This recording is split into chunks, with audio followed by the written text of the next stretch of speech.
Talking about you got this and you got that, and you gonna murder this one and murder that one. Talking all that bullshit. I'm gonna put it to you like this, yo. This is for the nerds, this is for the brainiacs, this what we deserve. Go ahead and play it back, you ain't gonna touch me, you not gonna do nothing, you are not above me. I bet you wish you was me, I know it, I know.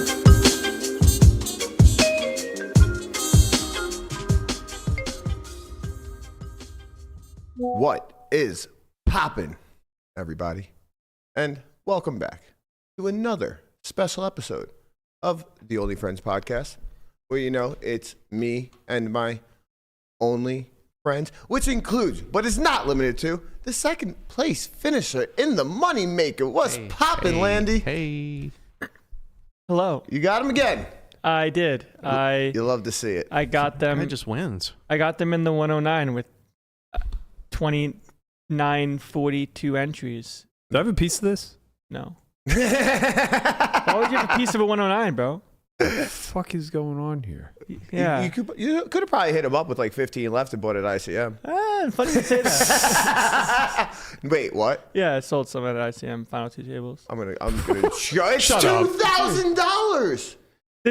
You've never gotten enough 16ths in your life to realize, like, you can't. I've never gotten enough 16ths, buddy. Yeah. I lived on 16th. You have no idea Yeah, how maybe many you'd be big richer shots if I you knew how missed. to The only sell. person this would work for is Mitch the GOAT.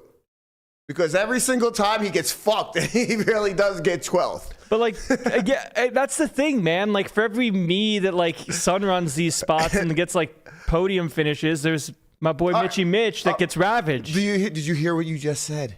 Yeah. Did you hear what you just said? Look, for every me that sun runs, you are one that sun runs. I might be. But, like, that comes to an end. It has to. The only thing that's coming to an end is my fucking brain. If you sell another goddamn piece for $2,000. It was more than that. Way more than that. Like, my stock, like, I sold 16 left, and the stock was worth $13K, but the pay jumps are absurd. Okay. Right. This bad. You can't just be risk on. You are a degenerate gambler. Let's just say what it is. At some point, this becomes ridiculous. I don't think it does. It's not just a model that's okay. Last week, I was convinced it was just a math equation and that it had nothing to do with risk tolerance because you're backed. This situation is different. You had 100% of yourself. But I also moved off of that. I said, okay, look, I agree. It's a philosophy. It comes down to your risk tolerance, your risk profile, stuff like that.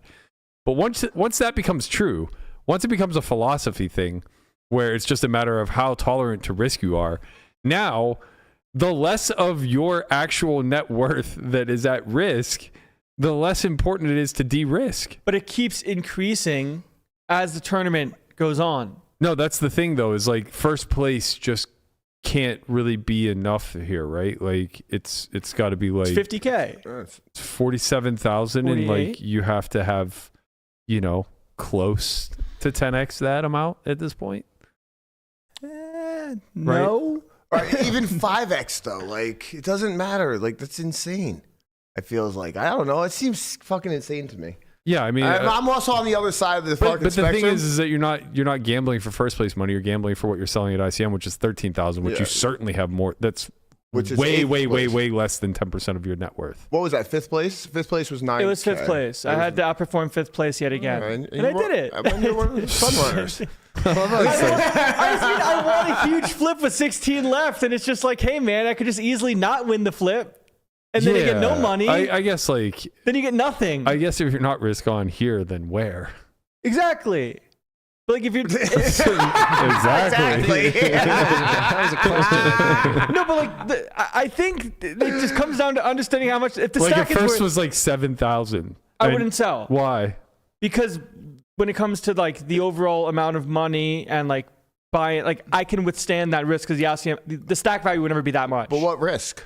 What do you mean, what risk? The risk of not making top 3 or whatever it is. Like, if first is 7K, that means the stack can never be worth more than 7K.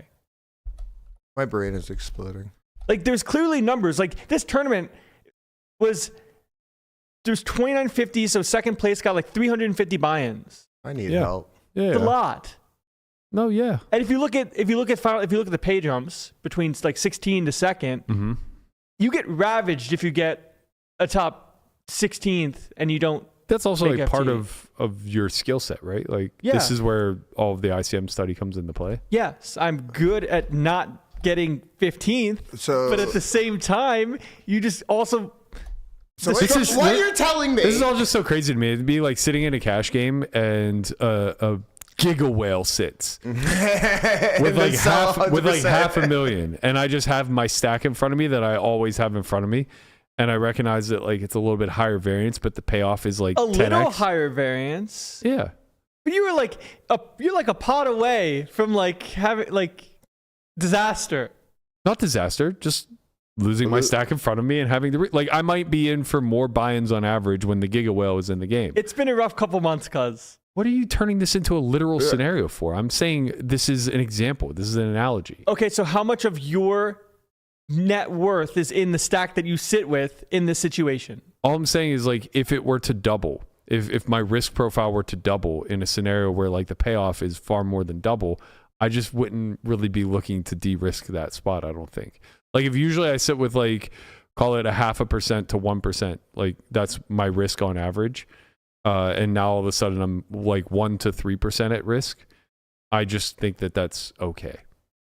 I would agree if the stack value is 3% of my net worth as well, which it's not. If the stack value is 13,000, I do not have 13,000 times 33. Does that make sense? Yeah. If I had 13,000 times 33, You're not far off of that. I'm not like, money goes fast, man. Depends. My What the God. fuck are you spending your money on? It You had a mo- big year. Yeah, I have had a big year. It's been a great year. Well, some of it has been mistakes with selling. Right. You're not far off, regardless. Doesn't matter. I'm doing all right. Yeah, You know, fine. assets also count. Like whatever. Like whatever the brick is worth in the driveway. That's Yeah, $20. Well, I don't know. I'd call that an asset anymore. It might be Liability. the opposite. Yeah, it might be a liability. you have to pay somebody to tow that. But yeah, like whatever you got pumping in Retardio and I'm not a crypto legend and all yet. the other meme coins that. Dude, a lot of people have stopped playing poker to focus on crypto, and they're making so much more money in crypto. Because it's a bull run. Yeah. Yeah, you just go through the cycles. Yeah. You know, if you're good at both, you just play poker during the bear runs and then play meme coin Yeah, stocks. play meme coin game. Yeah, whenever the bull run.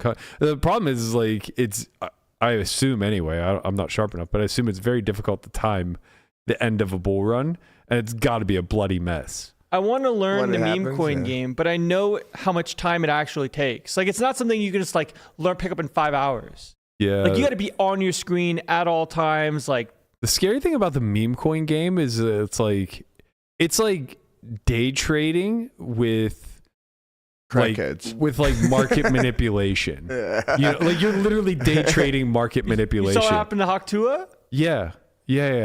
Right? What do you mean happened to her? She she cashed out. Yeah. Yeah, but people think she's going to do jail time. Talk to a prison I don't think cell. what But she she did was won't. illegal. Well, it is if the SEC was actually governing But they're not. crypto, right? Like I think that it's I mean I guess you could make a case that it's a Ponzi. The jury's out. at The the jury's definitely out, but she wasn't the first person to fucking rug a meme coin, that's No. for sure. Yeah. Lana Rhodes did the same thing. Did she really? Yeah. I mean, there's a long Shout out to the list OG of legend these people.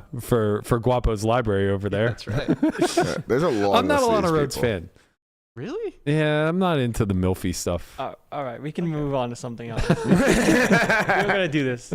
I don't know, man. It was a big hit the other day. Yeah. Was it? Learning that Conrad only has one video that he's been I watching for the never last said 13 one. years. No, he said to be like fair, a- he said he cycles through 4. Five. Yeah. Cycles through. Probably 5, maybe 6. Who knows? What you feeling today? You know. Right. Ah. It's 3 ethnicities, 4 positions. Oh man, this thing's getting off the hinges real Yeah. quick. Where's our meme coin? Where's Solve for Why meme coin? Where's your millions? Can't do it. I mean, like, What do you mean? It would have been a fucking app game Yeah. during the goddamn pandemic. We'd all be rich and smiling. And That's instead, true. you're poor and sad. I'm going to make one for Amen. Benji.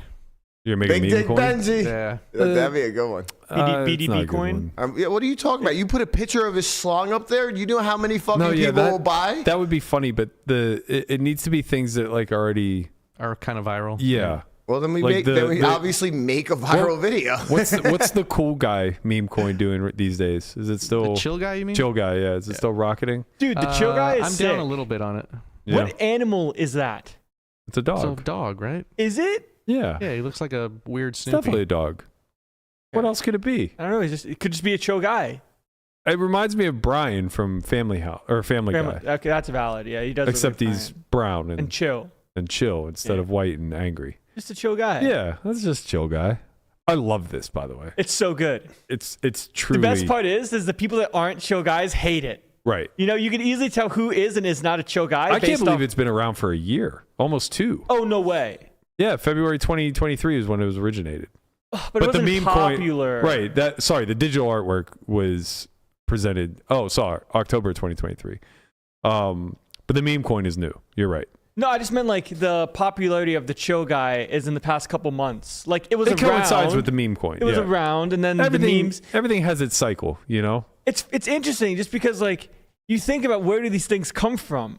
Like where does this come from? And Zoomer. now here It's Zoomer culture. And now here it is. Just Yeah. he's just a chill guy. Just showing up Zoomer on your culture. newsfeed. Zoomer culture's out here making millennials rich. Yeah, well, I'm just a chill guy trying to sell some stock at ICM, and I just get blasted every single day. It's just, I don't know, man. Maybe I'm just old school. Like, I think you're just too risk on, but I think that's what the sharp people.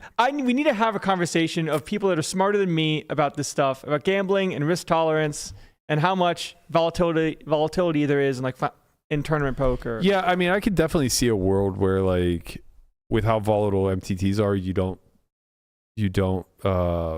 take on a lot of risk, according to Kelly, because like, but then that just makes a really strong case that the skill edge is like null and void. My whole thing is, man, my room is here, your room is here.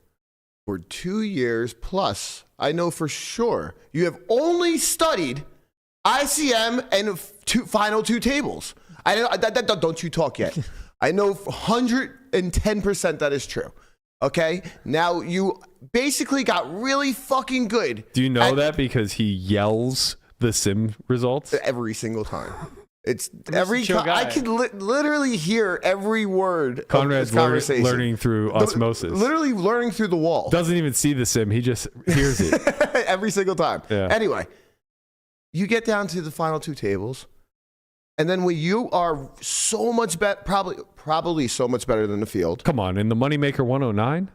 I mean, honestly, it had to be fucking a million miles ahead of this field. 2,400 He of- had to, because this final table was absolutely insane. 2,400 of the best. Look, yeah. So, like, it's like, how dare you disrespect yourself like that and sell at fucking ICM for $13K the when issue versus is 50? you can be good and these edges are still existent. At the same time, the structure forces you to be all in and take on risk. Okay. Yeah, I You agree don't with just you don't just get to be like, oh, I'm better than you, I don't get to play this spot, or I'm better than you, I don't get to 3-bet this spot, or I'm better than you, I don't get to be all in. No, I think your argument for selling is very strong. Like I do agree that it allows you to actualize your like the true drop expectation. off. Like the so to drop off speak. is not that much money.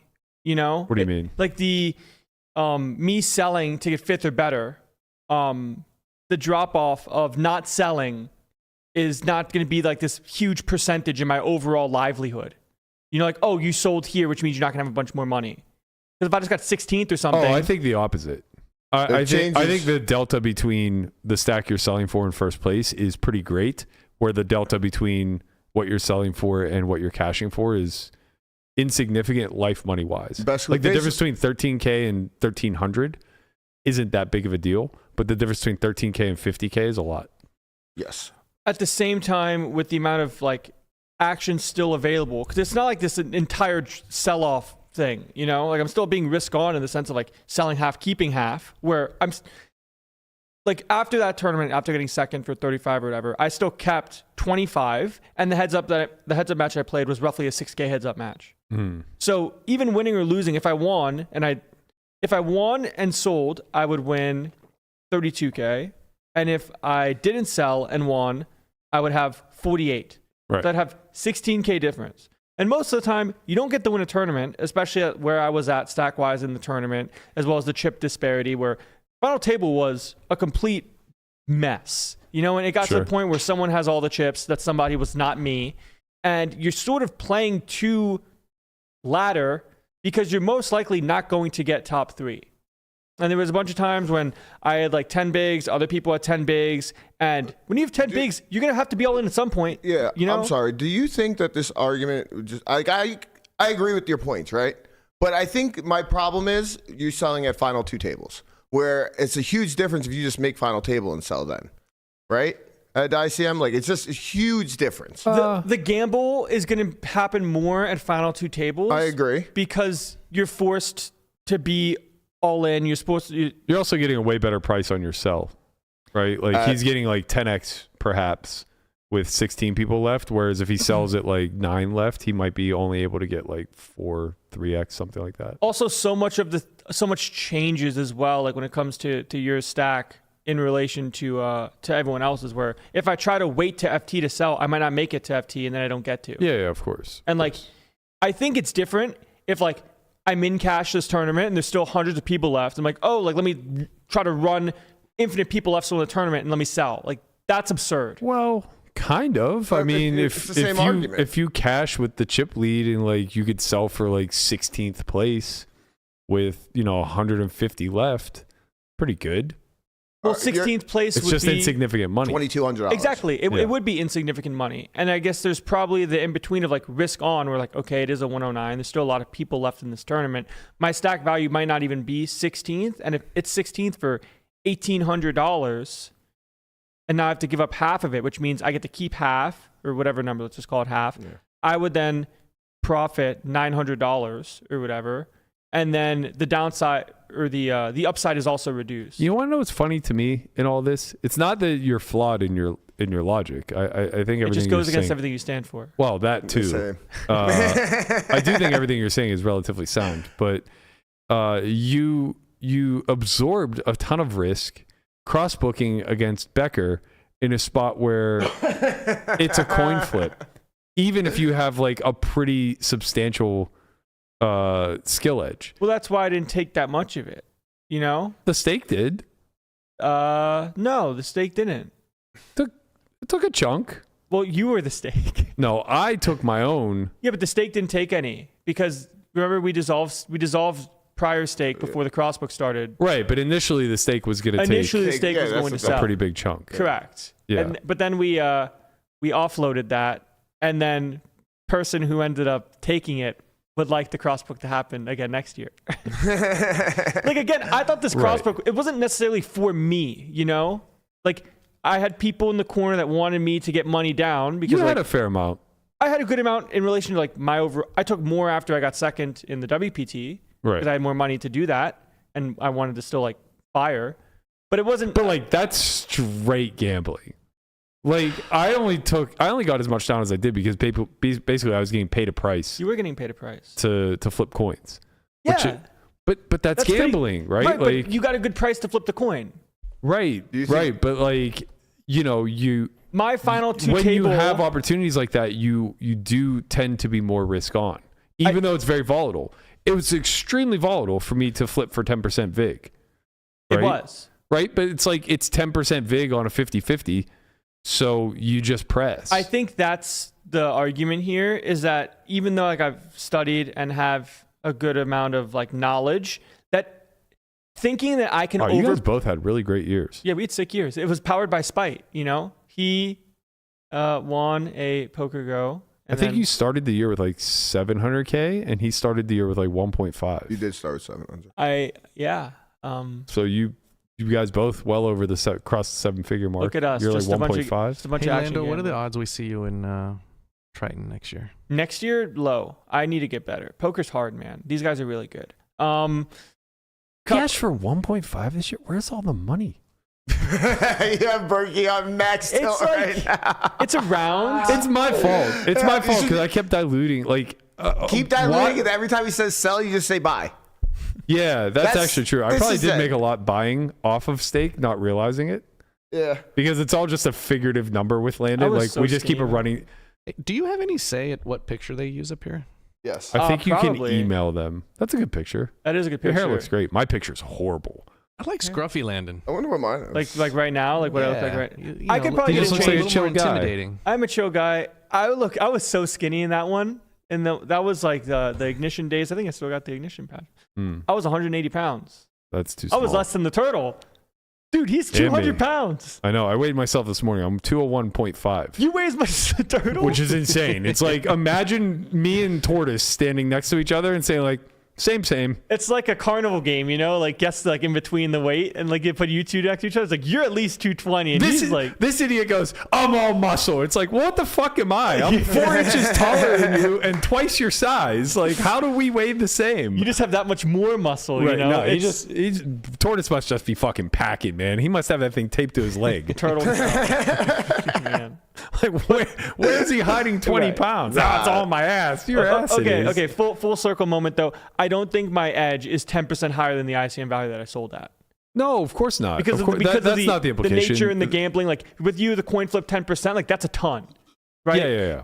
If I'm selling at 13K and someone told me, hey, like I would buy this for 15K, I'm not egotistical enough to think that I'm outperforming that number. No, nobody should be. That's, I mean, if you get 10% markup on ICM, you're doing pretty fucking well. Right. Of course. But like, we have to assume in the Moneymaker 109. I'm doing very with well in the tournament. 2,300 of the finest, you have some edge over ICM. Hey man, I rebought 3 times. Talk to Norman Chad about that. Yeah, that's true. And you didn't even win it. So I mean, what are we Yeah, the guy that doing won it bought in 4 times. here? Legend of the game. Legend. Legend of the game. Yeah, I mean, it's just kind of.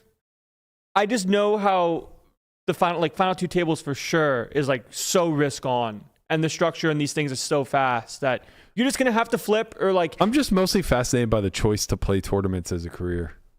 There's a lot of money to be made in tournaments, but there's also a lot of gamble to be had too. Right. So if you're risk averse and not like cranking volume. It's not like risk averse in the sense of if I had $1 million, I would not sell it in the 109. That doesn't make you risk on, buddy. But that's that's the point. The point is I would be less risk off. No, you wouldn't. If I had $1 You million, have $1 million. You're playing for fucking crumbs. You shouldn't even be in the 109. hey man, Like that doesn't make you disrespect the 109 like that. by creating a greater ratio between your net worth and what you're playing for. That does not make you less risk averse. It makes you equally risk averse, if not more so. It makes you more risk on when you're gambling for a larger chunk of your net worth. And I'm not trying to glorify that. I'm not trying to make it sound like that's the thing to do. It's just I It feel sounds like like back in my day, like we had all of it and there was no market to sell. no, it's just like, more so. Yes, I do think that that's part of it. Like this wasn't a thing when I was coming up, but it's also more so that there's only so much money to be made within the confines of this game. There's only so much free money in MTTs. There's only so much availability to good cash games. So your hourly is it is what it is, and it's reducing year over year over year. So from my perspective, I have a very hard time wrapping my head around not wanting to go for broke, especially at a young age. Like, wow. I like mean, me and Conrad need to be, well, I can't speak to Conrad. He can look at him. He's just a chill guy. well, here's a good example. But like, right? I need to be more risk off now, but I'm also in a situation where like I've put myself in a spot to have a very high hourly that is probably somewhat sustainable and let's call it recession proof, at least for the near future. So staying in action now, not that I have any real risk of going broke, but staying in action is more profitable than trying to max every spot. So like, for instance, here's a good example of like what I was saying earlier. I got to play with Peter and Brittany and Schwan. They all came. We built a game maybe 2 or 3 months ago. What a game that was. And I had been having a really good year up until that point. So, at that point we were playing 1-2, which is well within my comfort level. I took 100% of myself. But obviously Peter and Brittany bring a level of volatility that isn't accustomed to a normal 1-2 game. And our normal 1-2 game isn't normal to begin with anyway. Like swinging 100K is not that unheard of. But like, we add 2 people like that and you start swinging a little bit more. So I end up losing 280 in the game or something along those lines. And it was harmful. It was a big chunk of what I was up for the year, but it wasn't going to curb my ability to earn moving forward. It would force me to be more risk off, though, should this scenario present itself again and again. You know what I mean? So it's the projecting into the future that I think like you actually have some good insight on and do a good job of, because you just are going to keep making final two tables and you recognize that they're volatile. For me, it's like I have no idea when Peter and Brittany are going to show up again. So why wouldn't I just be fully risk on in this one-off? Right. Again, I guess it just depends on how bad the situation is if it doesn't go well. Yeah. Well, that's where like the Kelly aspect comes in. Kelly's a little bit, I think, counterintuitive to like a more general risk profile of like, I think most people want to be able to comfortably say, I'm just going to risk X% of my net worth in all scenarios and not really consider edge and, future utility of money, both positively and negatively. And I think Kelly does a good job of helping with this, but the problem is that you have to be pretty confident of like edge. So like when I crossbook, I don't need to be confident of edge because I'm being laid 10%. Right. So it's just like I can assume no edge, outside of the cost that they're paying, the markup that they're paying. Right. And like if I really wanted to be risk off, I could just book it the other way and print 10%. But it's tough to get enough down to care that way. Right. It's just reminding me that I definitely like, if I had the situation that I had a couple years ago with final two tables and like infinite chips in the scoop main, I would have for sure sold stack. Yeah. And that's a fair one. Like I got ninth for 100K, but final two tables, I had the lot before. Yeah. So you probably could have got like 5th place, 4th place. Probably more. 3rd. Right. I mean, that's a first huge was like difference. $1 million. First was $1 million. But this is a huge difference, right? Kind of. Well, Like, I'd say the same players also are probably in the then. Moneymaker 109 as the scoop main final table. Yeah, Probably makes sense. Same. And, that was 2 years prior to Landon locking himself in the dungeon being and actually getting really good. good. It is kind of ironic that there's this certain like imposter syndrome that almost builds the better you get, because you become hyper aware of all the other constraints and variables that you're operating under. So it's like you develop this much greater edge that you had than you had 2 years ago, but you also lose the naivete that you had that allowed you to just fire. Yes. And say like, to the other end of the spectrum, though, you were backed for that event. So in some ways you were, again, like I'll continue to make this argument, you already de-risked prior to the event starting, which I think is, notable. Well, an interesting, I did. Yeah, the stake sold a good amount because you won money. Yeah, I bought. You did. It's just interesting because like the stake would have never played that tournament if I didn't satellite in. Right. Like I basically played this tournament for free. It was like 10K, right? Yeah, it was a 10K main. Yeah. And like it's not the WSOP 10K main where it's like, okay, stake should probably just put all of it in. Right. And then find ways to de-risk later because it's relatively, if not worse, in the same field as the 109. Yeah. No disrespect to the 109 out there. But yeah, so it's different in that regard. I just feel like the Moneymaker, specifically the Moneymaker 109, gets a different clientele. Yeah. I just feel like there's a lot of accountants hoping and dreaming that this is the one. How many times have you top 3 that? Twice. I got second twice. Yeah, first and ninth. Had all yourself the first time. I did. It was not on the stake. And then after that happened, I was told, hey, like we should probably put the 109s on the stake just to make it easier. That's fun. Yeah. I second that notion. Yeah. Yeah, you lost money yesterday. Yeah, God damn it. That feels good. I was talking with a friend of mine about this. Where like the ACR ROI that I have is like 14-15%, which is like pretty good to play online tournaments. But I'm just blasted in higher stake stuff. Like you're just all in so much more. Like the pay jumps are like the disparity is so great. But like in the 109s, like I'm doing great in the 109s. Good for you, buddy. Good for you. That's what it's all about. Let's move on from this economics lesson that honestly we keep revisiting, but I really do think it just comes down to a philosophical difference. Do you want bankroll on the table or not? That's what it comes down to. You don't have bankroll on the table, and that's our fucking argument. Exactly. If Obviously, if this was brought, we'd be like, okay, let's chill do out a this. little bit, bro. Let's calm down a little bit here. Okay, but what number, like, or what percent of bankroll would you start to be like, okay, you should probably like if you have a net worth of 100K. Yeah. Okay. At what point would you say, oh, I should probably de-risk the stack value? It depends what your Life looks plans would like. be if you were to have 150 versus 105, because you have to remember that you're in a plus territory, right? Like you're not risking the It's unrealized gain. You don't have it's unrealized gain. You don't have 150K that you're risking 50K of.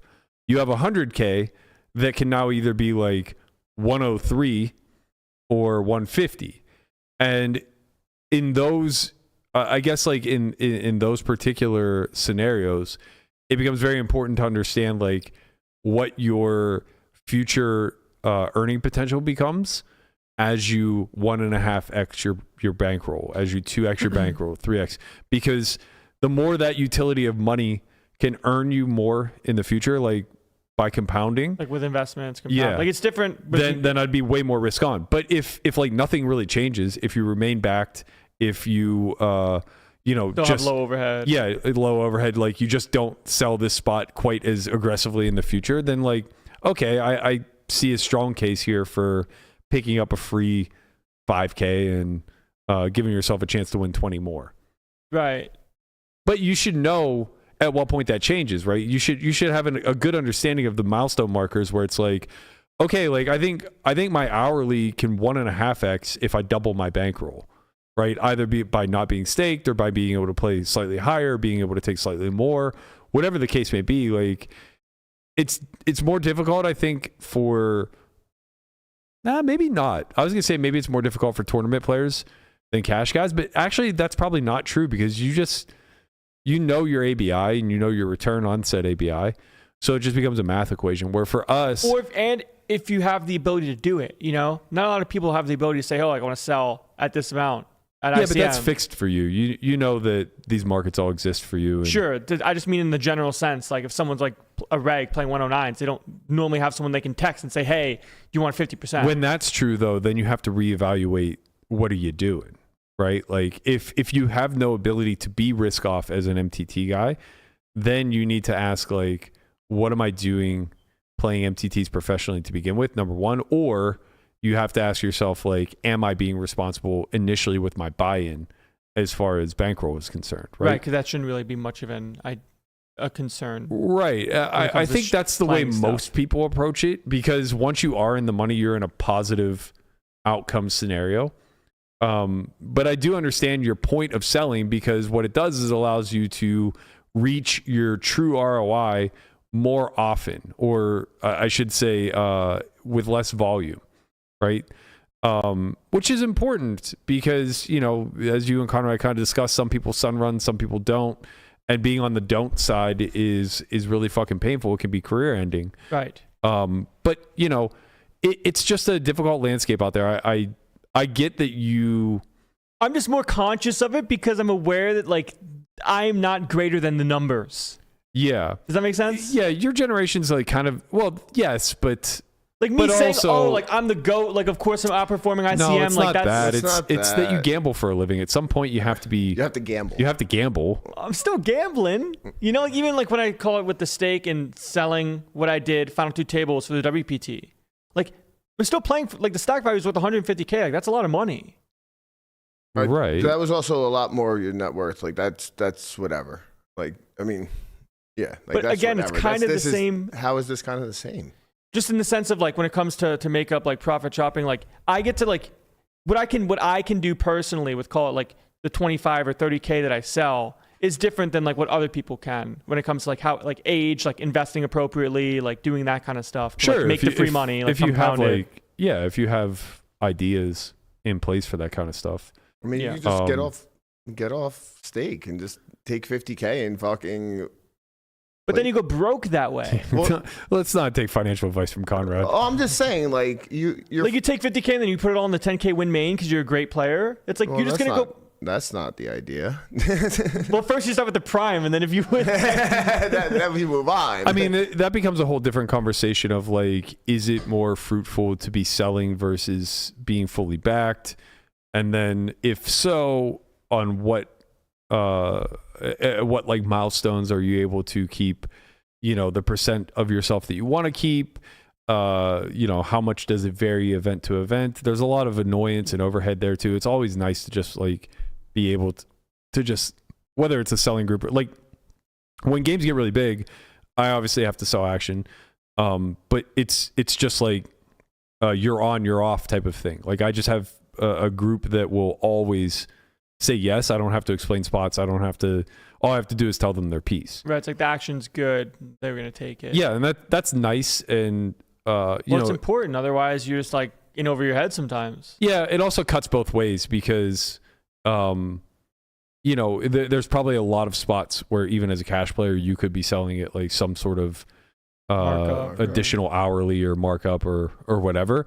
But if you know that these spots are like pretty low in volume and you're dealing with people that like look out for your best interests as well as you looking out for theirs, I think it's good to just like have these auto books because like you're friends to begin with. So it's like they're going to take some of the worst of it sometimes when you set a tougher lineup for bigger stakes. Yeah. But, it's a relatively good spot. There might be just like one VIP.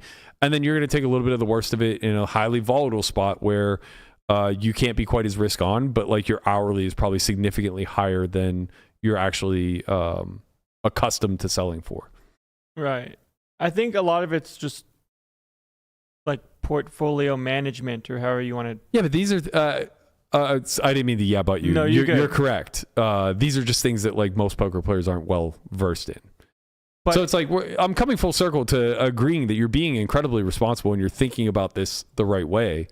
And then being like, the fuck can we ride? Wait, hold on. I'm on that side as well. But I think that there's some point of like, you're so risk off in everything else. Why wouldn't you take the risk here? There is a need to be able to comfortably take risk that may feel slightly irresponsible. I think that's valid, and I'm also not necessarily doing like the number crunching thing, which is my own detriment of realizing, okay, how much money do I have?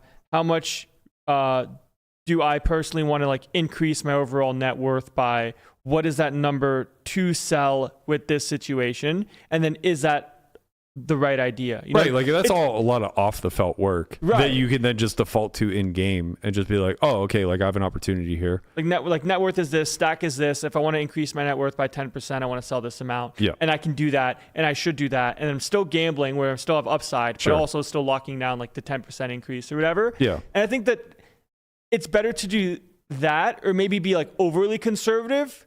I guess, and that's just the difference of like who people are as people. I'm just very staunchly against being overly conservative as a poker player because I don't think edges are large enough long term. I think short term you can gain you could be in a lot of really high edge spots, and it's really important to capitalize those for as close to the fullest as possible because the notion that like we're making decisions based on the next 20 years of our career, I think is like a fool's errand. Well, I guess a good example would be I played an ACR tournament, like a 215, like multi-flight, and made FT of this tournament. And the stack value at the time was worth probably somewhere between third and fourth place money. And first was 160K, and then ninth was like 12K or something like this. And then end up playing FT, like I don't think about it that much or whatever. And then lose like an ace king versus ace queen for all the chips, like for chip lead. And instead of like realizing the stack value of, call it 60K or 70K or whatever it was, you get 12K. It's like, I might have missed an opportunity there because I wasn't thinking about it. But again, like it's just stuff that you have to kind of do on your own because there's still the upside though of the 12K. That's what I'm saying. It's like you're still in a plus spot. Like, yes, you could have you could have leveled things off so that on average you're making, 45K, 50K every time you play that final table. And that's fine. In a 215. This is 2,000% ROI or whatever. I also want Right. to say, like, this is also very different from the Moneymaker 109. Very, very different, I feel like. Well, Money-wise. there's still only so much edge whenever you have 30 blinds. Yeah, I mean, this also is like, there's a big difference in money. Like, it's 50 versus 160. for first, Sure, you know, like, sure. But, it's all relative. It's just a matter of like how much percent would you have to, if your net worth is 100K, how much of the stack do you have to sell to increase it by 10%? Right. Yeah. Right. Yeah. In the 215, you sell much less than you need to in the 109. But either way, you Yeah. can increase your by 10K if you wanted to. Yeah, and 10% might not be the golden number or anything along those lines. Maybe it's tinier. And your point of like how many binds you're playing for is valid. But again, it comes back to the notion of like your ROI though is about like any data set that you pull out. It's about you hitting the target numbers anyway. So like if you get to play this final table infinitely, you're gonna make that amount of money anyway. The issue that you're solving is that you don't get to play it infinitely. Correct. Right. But it cuts both ways at every juncture of the event. Right. So it's like when you sign up to the event, you have an expectation of like 20% ROI. Well, if you don't take any profits pre-caching, Like selling at markup or whatever. yeah, or selling a markup before or de-risking in some capacity before buying in, then you're like fully risk on every time you don't cash, but you're de-risked whenever you do have the upside. So like you cap your upside at some level. I don't know to the degree at which this impacts your overall ROI, but it's non-zero for sure. Mm-hmm. I would assume. Maybe I'm thinking about this a little bit off. I think that the way that other people from the argument standpoint would say like the tournament keeps getting more and more expensive the longer you're in it and the less people there are. Right, but your bankroll is also increasing as the tournament goes up in I need in another stakes. opinion on this. Where's Barber? Yeah, this would be a good one for Barbara, right? Yeah. Because it's like it's all relative. The risk becomes relative. Like if you're in 12th, guaranteed 50,000, and you're playing for 2 million, your bankroll has now 1.5x, and you can maybe magnitudes higher, like 5x it or whatever. But again, like if you're in a scenario where the ratio of first place to your bankroll is that off, you probably have already de-risked a bunch. I probably have. That's for Most, sure. I would say, probably have. There aren't too many scenarios where you're going to be playing for 2 million and with a 100K bankroll, you're well within maybe like something like the Prime, where it's $1,100 buy-in and first it's like 1.4. That could be a good example of like, okay, you have 100K, pretty reasonable to take all of yourself here. Yeah. 1.1% of your bankroll, and then you find yourself in a fruitful situation where it's like you're at the final table worth 100K. Again, I think at that point, because the stakes you're playing are so high compared to your bankroll, you probably should sell final two tables. Yeah, perhaps, but also again, and you don't have to sell all of it, right? It's not this full but dump off. You have to be mindful of the fact that like your bankroll is also increased. So it's probably actually way before final two tables if you want to look at it that way. And now the upside might not be as great or worth de-risking. It's a very complicated problem, right? Like it's not an end all be all. Like wait till final two. If you wait till like final 15, you might be guaranteed like 40K. Okay, well it's like now you've increased your bankroll by 40%. So now you actually have 140,000. And of course, like you don't want to gamble the delta between first and this, or let's say your stack is worth like, 7th place money, which is like 250,000. Right. But now that's a big difference because now what used to be 2.5x your bankroll is now like 0.75x your bankroll because you're already guaranteed the 40. So this delta isn't, you know what I mean? Like it's a more complicated problem than just what you started with and what it's worth now compared to what you could sell for. Right. It's not just like, oh, we're buying into a 50K tournament now. Like, no, that's not very fair. You're buying into a 50K tournament with 50,000 that you just earned. You satellited in for free or for an $1,100, whatever. That's the better way to look at it. Mm-hmm. And that's very reasonable. If I have $1 million and I play a 10K multi-flight satellite to the one drop and I win my seat for $1 million, obviously I don't just forego the ability to double my bankroll here to play another tournament. Yeah.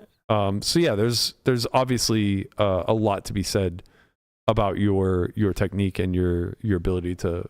Because it's not about like making the right plays or the risk on plays with poker specifically. It's more of the outside factors of the game, which is how does this money change lifestyle? Right. Like having this money allows you to invest here, there, maybe get off stake. Yeah, but again, like that's all the off the felt work. Yeah. Like you have to have all those milestones in place. Right. Which again is coming back to me and needing to do stuff off of the felt and thinking about this more critically. Yeah. But more so just like not squandering opportunity when opportunity comes, because it is really rare in especially a tournament like that where there's 2950 entries and now there's 16 of you and you think, oh, I'm going to be the chosen one.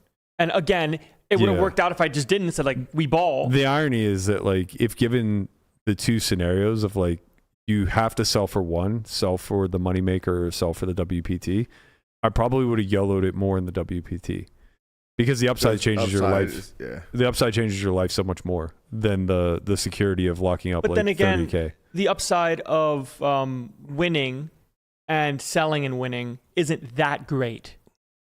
Pretty significant. You see what I'm saying? It's like 150K. Yeah, it's like a 150. But again, like if I knew I was going to outperform my CM, I wouldn't have sold. Right, but you can't. You can't. That's not the point. If when you win, you get 330, not selling, or if you sell and you win, you get like, 190. That's a big difference. There's a huge difference between 330 plus what you have versus 190 plus what you have. Right? Like these are big intervals, and the locking up 30,000. I'm not saying that it was not proper to sell. I'm just saying if given the choice, I would prioritize gambling in the spot where my life, like it's life changing, as opposed to gambling in the spot where it doesn't really matter. Like I could just chalk this up to I'm going to do this every single day and earn money. If I got 15th and got unlucky, it's like, okay, sure. Like you got unlucky. Like, all right, whatever. But again, like you can kind of make the same argument of saying you have the ability to lock up like if I sold in the WPT, I'm basically selling what first place is in this other tournament. Right. You see what I'm saying? Yeah, I think it's like you're squandering that to gamble to try to hit the jackpot. I actually think for me it would be the opposite as that. That's as I would. Yeah, sell but you're. That's because I'm not adding on to anything really. So it's like you want more security, so it gives you more of a base. The more challenging it becomes to change your life, the more risk on you'll be for the smaller stuff, and the more risk off you'll be for the bigger stuff. Right? Yeah. Like if Landon has $2 million. And he's playing the two of these and he has a choice of which one to sell. You sell for the one that just earns you more immediate money, which is the WPT. Yeah. Because neither of them are going to change your life. Yep. And you just have a higher ROI on a 3,500 or sorry, a higher bottom line in the 3,500 than you do in the 109, the 109 is now small stakes to you. So it's all relative. Yeah. It's an interesting topic. It's one that I hope doesn't come up every single time you fucking win something, but here we are. I know. But they're good problem sets to have versus I have no money. How do I play a tournament? That's also true. You are in action. There's no concerns with that. Right. So I will be in action at the win today. I will go play live poker and I too to the win will be in action at the win today and do the thing. Ooh. And I lied. I know exactly the next time I will play with Peter and Brittany. It'll be today. Is that today? Wow. It is today. It'll be today. Peter, you guys may recall from the Hustler $1 million cash game that took place this past May. He was the big winner. I believe he won like 4.2 million or something like that. Fun guy to be around. Doesn't really do much other than laugh at you, which I respect. I actually appreciate that. The stream's going to start at 3 p.m. Pacific time. I believe it's going to be on hour delay. Lineup is Schwan, Peter, Brittany, who you also know from HCL. She really gets after it. Is Brittany the young lady on the right? Correct. Okay. Myself, Marcus Gonzalez, which is perfect because we're going to be playing Squid Game. And if you guys recall, he played the $1 million cash game for PokerGo, and He got destroyed Was in the- that Squid Game, didn't he? he was the worst stand-up player in the history Yeah, that's what it was. Stand-up. of stand-up. I just remember stand-up. He just got wrecked. Just I've never seen somebody lose. Like, stand-up is a fair game, you know, based off card distribution. It'll kind of pick and choose who loses. This but is so good. But just generally speaking, like, if you're playing a 6-handed stand-up game, you're expected to lose like 1 in 6 times, if all things are equal. Marcus just lost 6 straight. This is so good because Berkey has a little extra spite against Marcus today, since he fucked him yesterday in the stand-up game a bunch. He did fuck me. I went to play yesterday, and he played one final stand-up game before racking, and in said 12 hands, he flopped a set of 8s versus my 10s, and then he bet called on Jack 6-3 with pocket 8s versus my Queen Jack, which I flop raised, and turned an 8 and put me out of my misery. So I just started the day off down 50K yesterday. Fortunately, I was able to cooler my man Ralph Wong. He had top boat on 10-10-3-3. He had what? A 10? He had a 10. Oof. And I had the quads. Ooh. I mean, I think he had a 10. I would hope he had a 10. There was 7K in the river. He checked. I bet 5. He made it 10. I made it 110. You wait a minute. How much was in the middle? All yin. Oh my goodness. Well, there was 7K to start. So greedy. Well, what do you want me to do? Yeah, No, what do you mean? I'm playing the 10-no-10 game. The problem is, You had like, a joker of 3 threes. Yeah, I have quad 3s. when he makes it 30K, it's like, okay, well, what do you have? It's never. Well, his response, no matter what size I choose, will never be anything other than call. Call. Yeah, an elastic. Because I either It's a have a good- 10 good- to good chop spot with. to be greedy then. Yeah, I either have a 10 to chop with him, or I'm bluffing. You should be maximum greedy here. Yeah, and if I'm bluffing, I'd fold. If I have a 10 to chop with him, like, he can't get me off of it by jamming. Yep. And I sometimes just have quads. So it's like his response is call to any size that I choose, which, you know, kind of begs the question of, like, what's his strategy supposed to be once he checks and faces 3/4 pot? I assume with a 10 you have to raise. Yeah. It's just more of a question of, like, sizing wise. Click might be really good, especially if he thinks I can 3-bet spaz, but that's pretty tough. Did he have you covered? No, I covered him. I think it's pretty tough to find the 3-bet bluffs in this line, especially like when I'm against. I don't think Ralph is reopening the action here with like anything less than a 10. Yeah. So it's like he's just getting kind of greedy versus the times that I have a 3, which is very rare, especially if he has like a hand like ace 10, which I don't know what he had. Fuck, maybe he called me with ace high. Maybe he had fucking kings. I don't know. He called me pretty quickly, though. I'm pretty confident he had a 10. Yeah. Would be awesome, though, if like years down the line, he's just like, you know, I had jacks that hand. So I didn't have a 10. I man. just blocked the suited 10s, and I just thought, fuck you. You don't have it this time. That'd be so great. Pretty sure, though, that he had a 10 ball. And the board like ran out in a way that's like so especially unlucky for him because I never have like a bigger boat. It was 10-3-3, 10-4. And it's just like, oh man, this is, as he clicks, I'm just like, this is really, Bad boy, for have you. I been running bad. I feel bad for you because I know how this ends. There isn't going to be a whole lot of delay whenever I say all in. Pay And me. you're going to get shown some really bad news. What a Bad great news feeling. that I've been seeing for the last 3 weeks, my friend.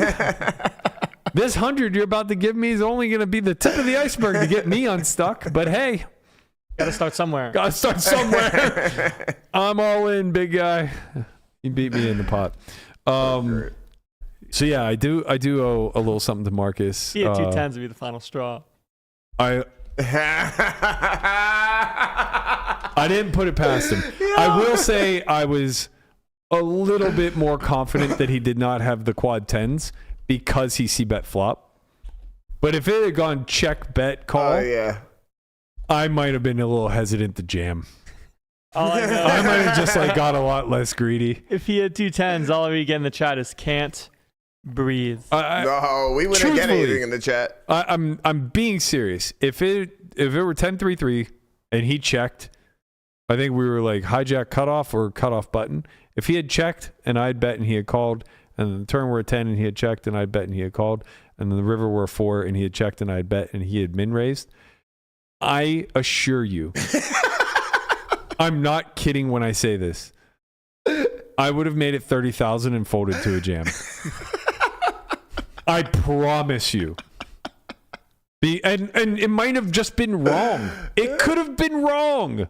But I know that when I'm on a 500K downer, I ain't going out. and like there's this. a hand that can beat me when I'm not even positive that he'll call with a naked 10, I'm gonna get my extra 20K. I'm gonna get mine. I'm gonna get my 20K for sure. The times that he has a 10, I'm gonna get my pot size bet a little bit less, 75% See, pot you're bet. increasing your bankroll, Yeah. but not doing the most volatile option. I'm increasing my ability to emotionally show up the next day. Because if I ram it for 110 and he snaps me off with quad 10s, in a random data set, that hand occurring, I'm fine. It's just another bout of variance, that happens. But in the specific data set where shit's been going as bad as it can go, and you get quad over quad, I'm going to lose the minimum. This time, I'm going to lose the minimum because that's the only way that I'm showing up to today's stream game. This is the longevity play. 100. Listen, if I had gotten quadded over quad there and I hadn't given myself the out to not lose 110,000, I would not be playing today's stream game. There's just no fucking way I could have. I almost didn't play yesterday. No. I had a starting seat at 10. I couldn't sleep the night before for some reason. This never happens. I'm the best. I sound like Trump, but I'm the best fucking sleeper. Like, head hits the pillow, I'm out. Nobody Magnesium? sleeps better than you. What's that? Magnesium? I do take magnesium, but sometimes I forget. But just in general, like, You can just when go to I sleep. feel inclined to go into my room and lay down, Night. it's night. And sometimes that's at 9 p.m. because I'm old now. But for whatever, I'd lost 200 the day before, just like in the worst kind of fashion, like losing 100K flips over and over and whatever. And for some reason, I lay down at midnight and I'm just there staring. And I took a Z-Quil and I'm just still there, locked in. 2:30 rolls around. I'm just like, all right, I'm not playing tomorrow. Like, I have fucking sleep meds in me and I'm not sleeping right now. Like, I can't play. So I texted him. I was like, look, I think I need to sit tomorrow out. Like, I can't sleep. I just can't fall asleep. Finally fall asleep at like 4. Wake up at 10 for the Steeler game. Somehow my recovery is 90%. I feel fucking great. I'm like, okay, well, I'm gonna have a me day. We're gonna have a reset day. We're gonna watch the Steelers beat the Browns into a fucking oblivion, which happened. And then I get a text at 1. As we're running up the score, it says, hey, seat available. Are you out for the whole day or do you want to come? I go, I'm in. I'll be there. 4 hands in, I'm down 50,000. Like, losing my mind. Why? Why did I ever go against this? And then luckily I found my way back. I won 100. Love to hear it. So yeah, we got a 100-200 game today. I'm pretty pumped. There's gonna be some mix of squid. So initially it was pitched as perpetual squid, which was a very difficult thing to fill a lineup for. You'd be surprised how many people don't. Perpetual squid is when Never you comes off. When you collect. Oh. Never comes sorry, off. sorry. Okay, I got you. So perpetual just means it's ongoing. Yeah. Progressive means that you get the bounties. Yeah. Okay. So we're doing an in between. I think we're doing squid every hour, and it's going to be for a fixed number of hands. So we're going to do the +2 method, which is Godspeed, brother. I think we're playing 7-handed. It means you have 9 hands to sit down, and anyone who doesn't sit now owes the squids to those that did sit. So you get paid a multiple once you sit, which is nice. Or you can get paid a multiple, I should say, which is nice. And if you win, here's another caveat. God. So if you win 4 of the 7 squids, you scoop. Oh. You scoop. Or sorry. No. If you win 4 of the 7 and only one other person wins the remaining 3, so if only 2 people win squids, is what it comes down to. If only 2 people win squids, the person who wins the more squids scoops The person who won the fewer squids is safe. Everybody else has to pay the entire multiple. That's kind of dope. Okay, look. That's so cool. Lot of because fight. Yeah, because that's so cool because when it gets down to that 7th hand, it's If it's- war between those two. If it's 3-3, and then Yeah. obviously the remaining 5 people are desperate Yep. to sit because God, they don't want to that's- pay, 3,000. God, that's 6,000. Yeah, that's fun. Yeah, so it should be a good time. Fun. Rounding out the lineup is Chino, Justin Young, myself, Justin Young, Marcus, Brittany, Schwan, Peter, one other. Come on, you can do it. Chino Reem? Yeah, I really don't know. I don't know. I don't know. Did that count Marcus? Yes. Me, Marcus, Yes, you did. those 3, Chino, Meh. Oh, Justin Young, 7. Yeah, Yeah, you 7. got it. Oh, okay. I Look, did it. man, as much as you want to talk to me about like not risking a lot of money, We're like all in, I got baby. my gamble through you. That's true. You see what I mean? Like having 5% I'm of me somehow is less of a volatile MTT player No. than I am action owner. No. That's not fair though, because you have my action perpetually, and year over year, it's just plus. It's always plus. We're a downswing, cuz. Yeah, sure, but I'm still up for the year. It's like Depends who you ask. what's a really volatile stock that just performs year over? Maybe stock isn't the right word, but like a cryptocurrency. Like being for meme coins, you know? Bitcoin. Yeah, Bitcoin. Like it's like having a Bitcoin in January and then sweating it every single fucking day, but never de-risking. You'll lose your mind, but at the end of the year, you probably made like 6%. This is how I cope with the swings of your game is sometimes when you put losing days over and over again, I wait till I see some wins, and then I put them all in the spreadsheet. Right. Makes the number go down. I can't Yeah. see like minus 100, minus 150, minus 100. And I'm like, okay, like we're not going to put this in the sheet. I want to see how much money I have. And then he goes like win plus 80, plus 70, plus 120. I'm like, okay, we're back. Now they can all go in the sheet. And it looks like I've lost nothing. I had a stress. So I went to Dubai. I won 600,000. You went to Uzbek. Sure. Oh, that's right. I forgot about the bit. So I won 600,000 3 days before I was leaving. I lost 500,000 the day before I left. So I ended up like winning very small for Could the have trip. taken a knee, man. I know. That might have been the best fucking moment in life for me. Yeah. I'm literally. He was right. I was just Landon bored. Landon just absolutely fucking spazzes. I'm molding. Why doesn't he just take a fucking knee? I don't get it. Just take a knee, bro. He was up so much money. Right. So I basically. Which means I was up so much money in Yeah. relation to mine. So I basically swing 500K in both directions, 500K up, 500K down. I come back and I also just lose 500K straight, like for the next month. It was right? sad times. Then over 3 days, I win 480,000 back, immediately followed by losing 400. The And it's like swings. I've been talking to like a couple of my friends about this, and I go, it's just so, because it is like whatever Landon feels having a small piece of this. Like obviously, I feel more having 100% or 95% of it, and I go, it's just really difficult to wrap your head around the fact that It's a small piece to your net worth, big piece to my net worth. right. Yeah. It's really hard to just like wrap your head around the fact that you have this long-term earn or hourly or whatever the case may be, but it's mostly unrealized until it's realized. And what it boils down to is like, okay, you get to win money year over year, but you also have to pay 100K at random points throughout the year, session over session, and sometimes they'll actually compound on one another. Sometimes you'll just like have to pay your 100K penance 3 days in a row. And it's like that's what like I don't lose. I go through my losses. Like there aren't a lot of small when I'm upswinging. It's a lot of like 100K wins, 25K losses, and there's a stretch of that. But then like when you're downswinging, it's just like here's your 100K fee.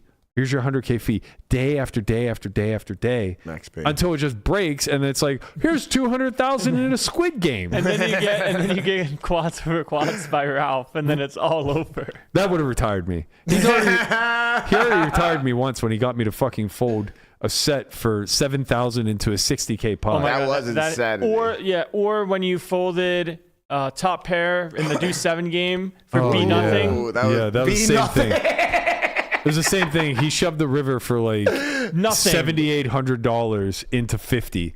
Be nothing.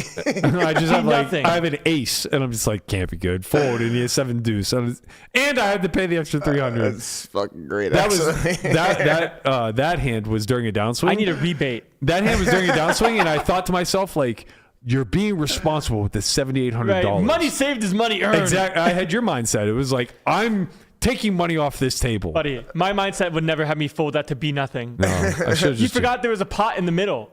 No, I didn't forget anything. Yeah. Maybe you should. You could have claimed you forgot. I just You had dementia. never thought somebody could bluff for 15%, man. You ever got to play mixed games? That's true. Sure. Well, I would be a terrible mixed game player. Everybody told me that the whole edge in mixed game is Click and knowing call. that you're getting 22-1 and that you have to have folds. You know, like there are hands based off of what they're choosing to bet with that cannot win, you know, the 2.5% of the time or the 3% of the time that they're supposed to win. Like the stone absolute dusto bottom, not I just top pair. Wouldn't know what those were. I would just be like, I'm getting 22. You and Ryan Lang need to have a Oh, group chat. stop it. Why did you have to do that? You and Ryan need a group chat. Oh, come on. Why Folders you do that to Anonymous, me? bro. I would I had a never. piece of that. I would never level myself. I would just always. Well, I shouldn't say that because I You just did exactly. Folders that. Anonymous, man. Yeah. I get top pair and I'm getting B nothing. That's not good. I know. The hand versus jungle, man, wild. Like you get to eliminate him from the event sometimes. Volpe is maulding. Yeah, he got scammed. He got Bad. third. Yeah. He got super Yeah. scammed. That's what Oh, happens when you man. fold top pair. Yeah. Anyway, I'm excited for today. Anyways, Looking forward to it. Going to be a lot of gamble. Shout out to my man, Jack Schauenbacher. He was supposed to be here, but unfortunately his grandma's fallen ill, so he's not going to be able to make it. It was going to be the Yinzer on Yinzer crime. You know, I was looking forward to it. But we do get potentially my man Griff in there tomorrow. Griff. Yeah, I think I've told some Griff stories. Mm. Griff's a character, man. He used to play, so he was a backup point guard or shooting guard, I think, for Pitt. In like, he's around my age, so this must have been like 2003, 2004, something like that. Okay. And then he has a very checkered past from that point forward. I won't go into it, but let's say he was making some money hand over fist and used to be the biggest whale in Pittsburgh. Okay. Now, we'll see. The last time I played with Griff, he was like competent, which was disappointing. But he also didn't have his shirt on, was getting a full-blown massage, and he's a character to have at the table, to say the least. So whether or not he plays well doesn't really matter.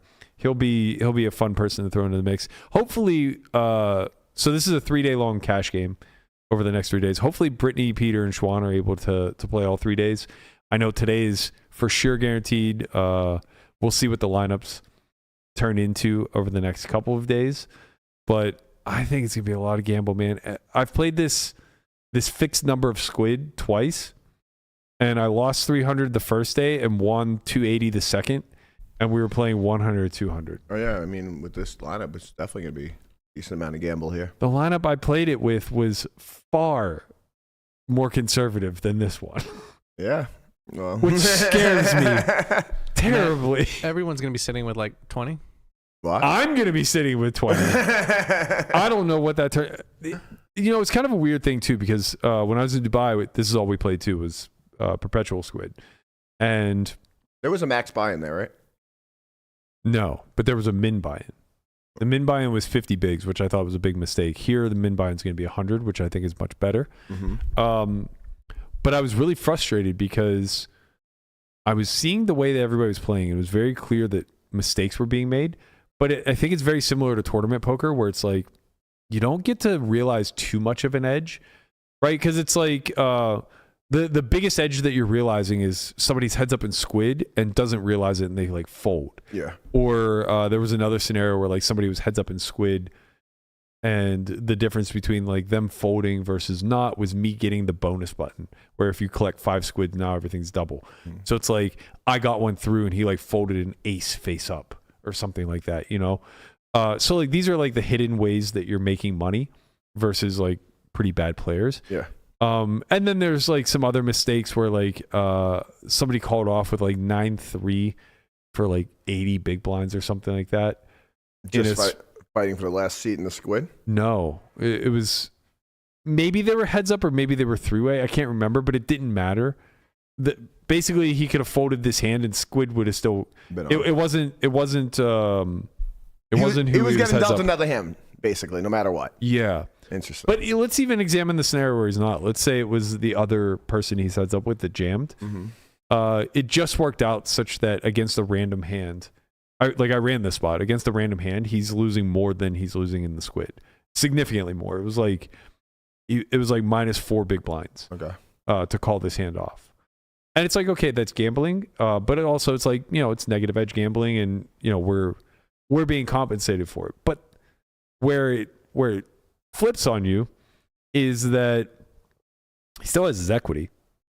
He's losing 4 big blinds with that call over time, but might not be today. But like it ended up being he had 2 live cards and he won, and he was 42% once all the money went in. And if he's a pro, he just gets seats next time because he flipped over 9-3 of whatever. Or he ran the game, so that wasn't a problem. Right, but cool. but nevertheless, my point is that there's so much volatility because it's so much all in that any edges that do persist are very similar to like pre-flop ICM edges and MTT. So it's like they're there, but they're kind of unrealized, and you don't get to make a ton of money. Your hourly isn't super great because of it. I mean, to be fair, Squid Game makes it into an MTT in a sense. When people are short, that's where I was going with this. The 50 big blinds versus 100. Right. So that's where I was going with this. As the week went on, people started buying in deeper, and what would end up happening is there was just more money on the table in general. So you had fewer short stacks, which led to fewer pre-flop jams, which then led to a lot more post-flop play, where now the edges felt larger than they are in non-Squid, right? Because people are paying with hands that would never pay. They're folding hands that like should pay, kind of thing. You know what I mean? Like it was like this weird mixed bag where as long as you could get them to the river, the mistakes that they make in traditional poker were now like amplified times 10 paying it because of the Squid. And it worked in a lot of different ways. When people had Squids, their strategy was very different than when people didn't have Squids. So I think like the best version of this is actually everybody's deep. I mean, it makes a lot of sense because if not, it's just literally an MTT. But I also just might be selfishly saying that the best version of this is when everybody's deep, because then I have an edge to realize. Well, I mean, the best version of this game is when I make the most money. Exactly. But if you think about it, like it turns into a straight MTT. Like it just turns into like a push fold. That's really good for recreationals. Again, like there's a skill They set. just there. can't lose very much. All right, but is that good for poker in general? It's good for a raked game for the house. It's good for all recreationals, because they don't have a skill edge to realize anyway. The closer to 0 EV you are in a game, or that's why like Baccarat is sick. Right. But do we think that the closer to 0 or negative that you are with win rate, the better Squid Game is? The recreationals are going to be on the average more less risk. I think it just depends. High stakes games, they're definitely like people are risk on. Yeah, it just depends. Like you're saying, you've played games with very rich people that like want to feel something. You know, it's not the same. Peter will be all in a lot today. And for it's not the same as as like buy in for 250. Yeah, but my point was saying basically less risk adverse. I think are recreationals as a whole that are not at your stakes. So like if this is ever played outside of your stakes, really, I think they're not getting it. Like pros have way more of an edge. Like they're like pros make up that. I see what you're saying. I think that's valid. I think it's similar to like push fold ranges around the M time period of MTTs, like when Harrington on Hold'em was popular. People were just like massively overfolding pre because they wanted the control for the variance, and so they would overly cling to their tournament life. I think in that regard, but again, I would be shocked if like measured in big blinds per 100, I'd be shocked if the win rate is as substantial as it is in just a normal format live game. I would be very surprised if anybody could be so risk averse that they're making errors large enough. Like their loss rate might go higher than it would in a traditional game, but everybody doesn't benefit from it because the squids are dispersed amongst the rest of the table, right? So if you have a guy who's always going to lose squid, it's really, really bad for him, and it's marginally good for you. Because you only get paid extra. You never lose squid, and you make 3 big blinds. Yeah. But he's now losing 21 or 24 big blinds every time that the Squid Game is on, plus whatever it cost him to lose the squid by playing some hands and trying. Yeah. So it's an interesting format. We've talked about a lot of things today with a lot of different fucking moving variables. Yeah. Yeah, don't do math on air, guys. Everything's just, oh no. You can't do math on air. Fuck it, we ball. We're gonna gamble. We're gonna gamble. Tune in at 3 p.m. I'm gonna be playing. Justin's gonna be playing. We're gonna get into some pots. We're gonna fuck around and find out. I don't de-risk from your pieces. I'm all in. I ride. You have no choice. I told him that. Hold on, time out. You don't have a big enough piece. I was there for that one time that you wanted to, and if I want to, I knew it was never gonna happen. This is like, if I had it my way, but it's not my way. It can be your way. I'll take it back anytime you like. That's the thing, which makes it not my way. So I'm okay with that. Just know once you breach that conversation, that's why it's not getting breached, man. That 5% is gonna go away real quick. You need this is your tithe you have to pay. I'm happy to give you a 5% sweat. I'm good at this. Mainly because it has somebody else financially invested in my downfalls when they occur. So you get to ride the emotional roller coaster with me. Oh, it's a small tax on my behalf to have somebody to bitch to. I don't like roller coasters that much. I don't mind them, but this is more than enough. It's so funny because like if you zoom out, it's just like a straight line up. I mean, but when you're zoomed in at all, it's the most jagged fucking graph you've ever seen. For what it's worth, it seems we're probably close in the amount of money that I've made you and then that you've made me, besides the crossbook. That was unfortunate. Wow. Yeah, that was expensive. Yeah, well, if it was a year-long crossbook, we would be cooking. We would be cooking. Even though Jeremy had a great year, we were outperforming. Yeah. Prime today, though. I was talking, I put in the chat, Prime or 3K6 Max, and Danny said Prime. Yeah, Prime. You gotta go Prime. Prime, for sure. 1 point last year, Cal is a great winner for the Prime. You know, it makes sense that Cal won the Prime. I do. $1.4 million in a $1,100 tournament. You love to see it. It's probably gonna be bigger this year. Ooh. Same size at least. I would think same size, maybe. I don't know. I don't know, man. A lot of people. Crypto's up. A lot of people showing up to try to win the McLaren. They're ready to fire. Guapo's going to be in the mix. I would love to get the McLaren. No, Guapo's actually not going to be in the mix. He's working his 4th job. It's very Yesterday was brutal, man. I imagine. Slow and steady wins the race. Yeah. Well, we got to let Guapo get to his 4th job. So that's going to do it for us today. We're going to get out of here. I have to go prep for this game. We're going to go watch a bunch of footage for sure. Tomorrow we're going to discuss all things Bahamas Millionaire Maker. No, that's not what it's called. Bahamas Triton Millie Invitational. So misleading. It's 500K, but yeah. It's the pairings, man. We're going to start with Feldman's bubble and we're going to work our way all the way down to a winner. So be sure to stay tuned for that. We're going to be joined by Jesse Sylvia tomorrow as always. Looking forward to it. Maybe we'll get his take on de-risking and just completely derailed the entire podcast for a 3rd day in a row. It's not your fault. I know. We're really good. It's a good conversation and everybody's involved in it. We're really good at finding ways to talk for a long time. This actually worked out perfectly. I was going to do half of the Triton coverage today and half tomorrow. And instead, we just get to do all of it tomorrow and maybe discuss some of the highlight hands from this stream. We never plan these shows, but it kind of works out. It always works you know out. what? Let's find something to talk about. Hold on, a CSA is coming.